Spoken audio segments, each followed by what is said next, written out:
is the calculus different in Europe? And I mean this in several ways, right? First of all, I think the numbers about the percentage of terrorist crimes that may be committed on behalf of Allah, allegedly, versus other groups, may be different in other countries. In other words, there may be countries where if one were to quantify one's fear, you'd come up with a different calculus. Not that that's the most sophisticated way to walk through one's days, right? But I also mean it on the other side, which is the BBC handling it differently? Is Agence France Presse handling it differently? Is Al Jazeera in their Arab world incarnations handling it differently? So, how does this panel go differently if we're not in the United States? Well, I think that's a really good question, Mark. And that goes to the duality of many of our existences. Like, people don't understand that, when we go on television here, we're seen as the Muslims, but when I go on Al Jazeera, I'm seen as the American. Right? So when I go on CNN, it's just always like, why don't you Muslims condemn terrorism? When I go to Al Jazeera, it's like, why don't you Americans close Guantanamo Bay? And I have to be like, whoa, I'm screwed either way, right? But they figure you know Obama. Well, like you could just close. Well, I actually do know Obama from our Chicago days, but again, that's neither here. And to assure you, he's not a secret Muslim. He didn't know our secret handshake, so you don't have anything to worry about.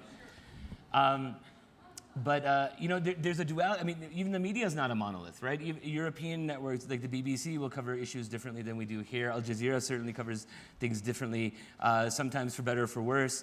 Xinhua or Agence France Presse. I mean, we have to. Because of the ubiquitous nature of the internet, and it's not about people watching TV. It's about the sharing of the videos. It's like people share clips. That's how things get viral. Right? I mean, anything that happens in Bali, Madrid, London, Mumbai is going to have a direct impact on us here in America instantaneously now in a way that not even 10 years ago it would have been as ubiquitous, right? And so even the term media has become far more decentralized from the standard broadcast networks, and I think that that's an important distinction. So wait, were they better over there or are they worse? They're better in some ways and they're worse in some ways. I mean, European racism is far more overt than American racism. And so, if you look at the Islamophobia that happens in Europe, it's like in France, for example, if you have a North African, Arab, Muslim-sounding name and you have your name on a resume, they will literally throw it into the garbage. They don't even front like they're giving you an equal opportunity there.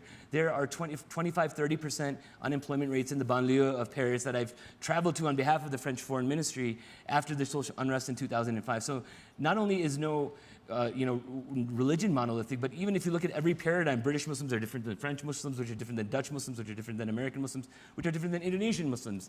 And so it's breaking this sort of monolithic iceberg that we've created of the green Muslim threat, and actually see that it's not a giant iceberg, it's just 9 more manageable ice cubes. Okay.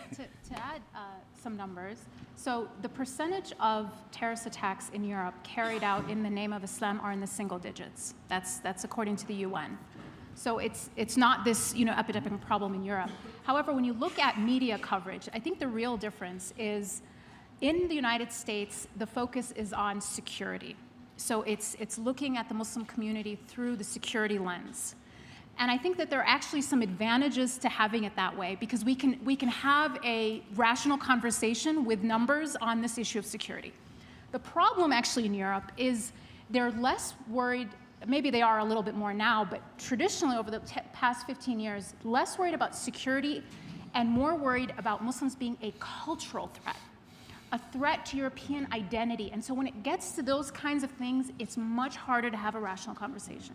Because even if they're all peaceful, they're still going to Right, but look at how they're dressed. It's offensive to our French identity. So we're freaking out just because they're existing as who they are.